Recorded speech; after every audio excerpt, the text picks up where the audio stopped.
pursue it? Are you going to pursue happiness? Are you going to pursue true happiness? Are you...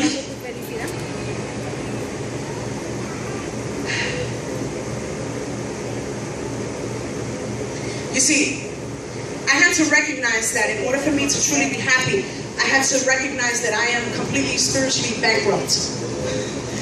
That there's a need, there's a desire, there's a want within me that only God can satisfy. And true happiness must come through a radical shift in my thoughts. It's a change of mind that first makes us see ourselves as we really are. True happiness begins with the presence of God. For John 11 verse 25 says, I am the resurrection and the life. There's no life without God. There's no true happiness living in mixed waters. And with this I finish. Matthew chapter 5 talks about when Jesus was here on earth, he begins to preach and teach.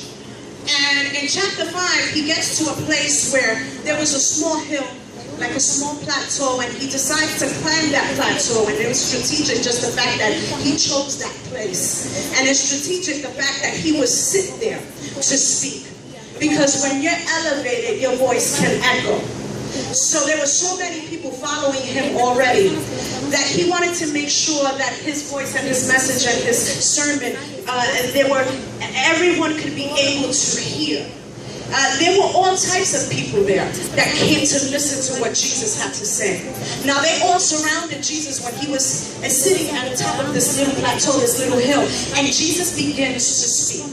Now Jesus is such an amazing teacher that a great teacher decides to look at the audience and in their mind say, wow, okay, I have a teaching today, but I got to make sure that my teaching will get to Manny the same way that it will get to Gabriel, the same way that it will get to Natalie, the same way that it will get to Wanda, the same way that it will get to Rose. I cannot expect that everybody's the same. So Jesus knew that there were different types of people from different types of places in the world, and not only that, ethnicity, different types of races. He knew that there were people there that had been through tragedies. He knew that there were people there that needed some words of wisdom. He knew that there were people there that needed hope. He knew that there were people there that needed salvation. He knew it. He was amazing. He was the best psychiatrist you could ever encounter. Now Jesus begins to explain something, and he says to them, I'm pretty sure he's probably looking and saying, I need to teach these people the pursuit of happiness. And he begins with the Beatitudes. Now in some of your Bible translations, they'll probably begin by saying, blessed are those. But when you begin to research, the word blessed in the Greek means happy. So when you translate it, happy are those.